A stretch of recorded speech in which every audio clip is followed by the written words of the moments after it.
We are currently going to the Kenzo event on Bowery, the new museum. Oh my God! Gonna go pop out real quick and have a laugh with our friends and hang out and give some high fives out, handshakes and hugs. Nothing crazy, but yeah, Kenzo, New York City, Bowery Street.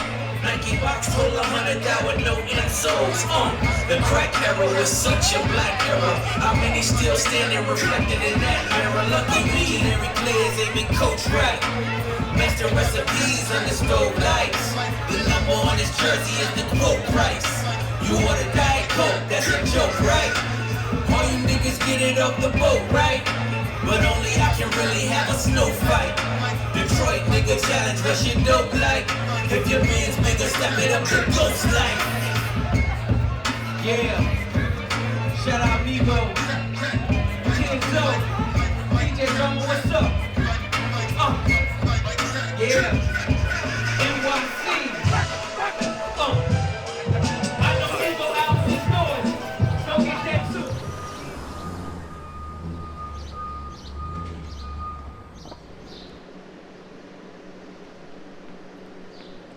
Yep. What's up? Guess we're filming on West Broadway. Just waiting to go to the makeup trailer and got a couple scenes. We're filming episode 8. Alright, so we just wrapped. It's called Gossip Girl. It's on HBO Max. We're on the second season. Gossip Girl. Woo! Sometimes I just feel like a child. Like, yeah, Ben, here's your breakfast. Especially in the morning. I would assume this is what going to school would feel like. Never went to school, but... Really?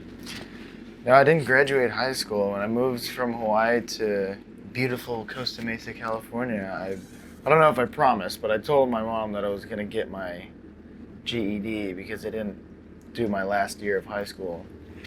As soon as I moved, I never did a single day of school. Sorry, Mom, I completely botched it, but I was just having fun at what I wanted to do, and I was trying to figure out how I could make a living out of doing the things that I wanted to do. I kind of just started focusing on the things that would make me money or make me happy, and that was and is skateboarding and surfing, and acting is something that fell in my lap, but I enjoy doing it as well, so it kind of worked out.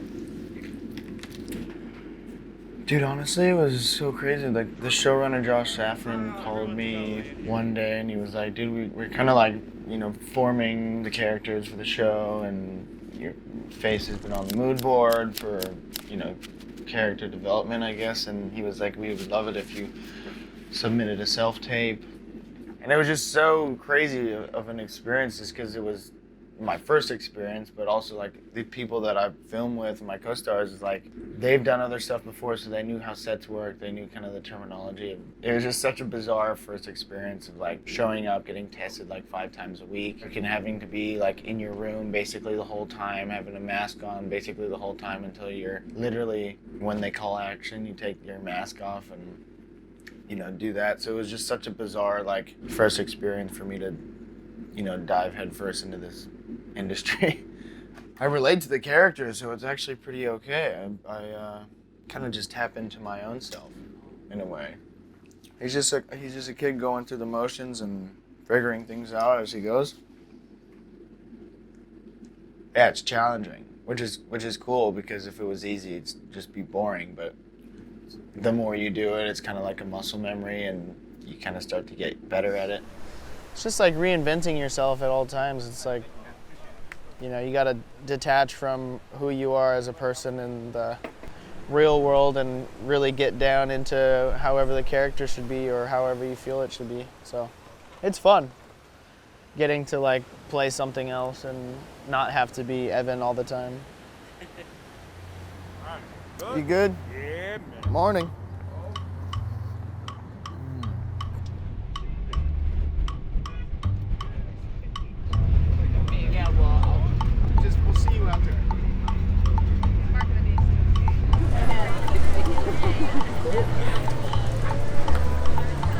never do that for you again.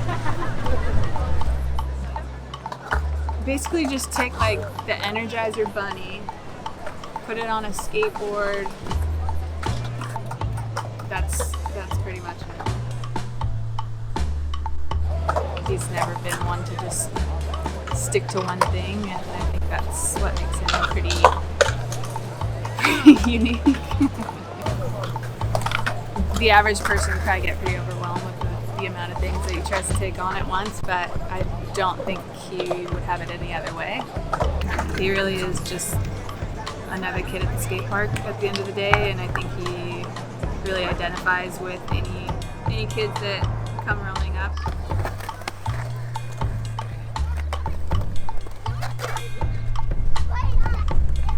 In general, I think he's done pretty good to stay aware of where he comes from and his roots, and I think the people that he grew up with will always bring him back down to earth if he gets a little lofty.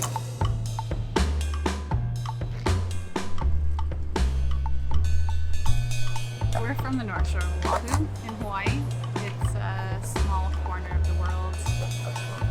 Pretty special place. It's probably pretty boring to most people, but you know, that's what's great about the beach and growing up in that culture is you don't grow up not really needing too much to entertain yourself. You just go out into the ocean and there's a lot to see out there. So it teaches you a lot.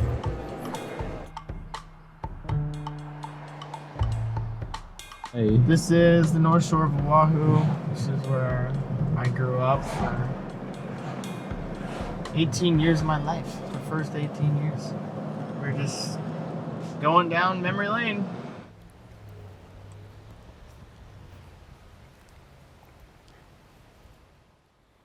We are at my house on the compound at Waimea Bay. One of the most famous breaks ever. Definitely one of the most famous in Hawaii. It's known for its big waves, and a lot of the first big wave riding was out here. Yeah, so my grandfather bought this place back in the day when there was no houses on this entire point. It was just land. And he built all these houses for his children and their families, so. Yeah, this beach, I mean, I was homeschooled, but when we were on summer break, I would go down there every day, eat top ramen and have this giant jug of iced tea and live off of that for the whole summer. And just jump off the rocks there. There's little islands you can swim to. Not a lot of people grow up like this. Yeah, I mean, I don't think anyone really grows up like this unless you're from here. I think I start to realize how much different my upbringing was when I'm away from it, and then I come back and just realize what we were doing on a daily basis is pretty crazy. My everyday schedule was not too normal. I mean, I was homeschooled all throughout high school. You know, it felt like we were just doing school when we wanted it to, and I learned time management really well because I had to get the work done eventually. So around 11, when that Bonsai skate park was built, maybe 5-minute bike ride from here, I was spending more time there than anywhere. And I kind of gravitated towards skating so much more just because it was a perfect wave every time. You could just keep trying things. I was just having so much fun at it, and I got to a certain point while I was living here that I knew I needed to move to California to just branch out and experience something new, because 18 years of your life here start to feel a little stuck. It was a nice switch up. I moved with 6 of my friends, and we all were experiencing moving away from Hawaii for the first time together, so. I don't know, I've just grown so much in skating and just kind of recently just learned how to just do it for the reasons why I started in the first place. And it's just always so nice to come back here at the end of the year as a little cherry on top to kind of recharge and kind of ground yourself again. And nice just to recharge and you just come back and everything's pretty much the same, and just enjoy being here every time. I don't know if you can hear, but the birds are singing. There's a lawnmower going. Just sounds like home. I mean, you try to make a living for yourself in pretty much everywhere else besides here, just so you can come back here eventually. my inspiration comes from Hawaii and the things that I've grown up seeing here through like culture or clothes or just my experiences personally in Hawaii, that I have kind of broadcasted that onto an article of clothing or like a toy that I made. And I mean, like, it kind of goes to show how much impact it had on my life, and it's a big part of my life for sure.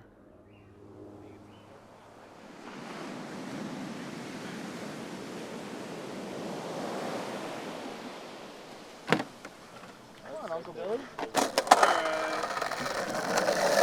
Come on, like old time.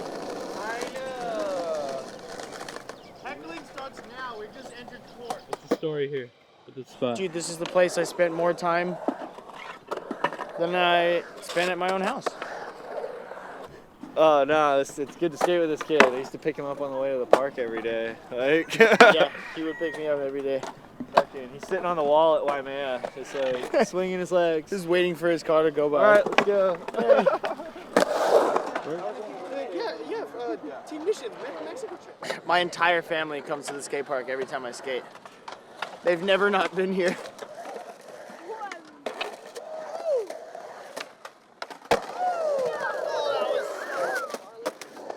He's always been very talented, kind of like cat-like reflexes. Whatever sport he took up, he was usually pretty naturally good at it. You know, I kind of follow him like everybody else does. He don't really tell everybody about what all he's doing all the time, but we hear about it and really proud of him. I love seeing him being independent and going for it. You know, just amazing to see, you know, as each challenge come, he stepped into it, you know. Yeah, I'm pretty hard to keep up with, honestly. I don't know what it is, and I also wonder if it's ever gonna stop. Just want to keep doing things. I think that's kind of why I've found some success, is because I'm just always like trying things out or doing new things and like just trying to figure out things that I don't know much about, and it just keeps me like motivated and on the go. And you know, there's always that like light at the end of the tunnel I feel like I'm gonna be chasing forever, because I don't really know what the end goal is. It's just kind of working towards the light. Are you going home? Well, when you getting out? Where are you going? That was a really clean day, yeah? Huh? I need more cheese. Where's the cheese? David Arms has a sick skate park. Yeah, I know. Yes, it's just not big enough.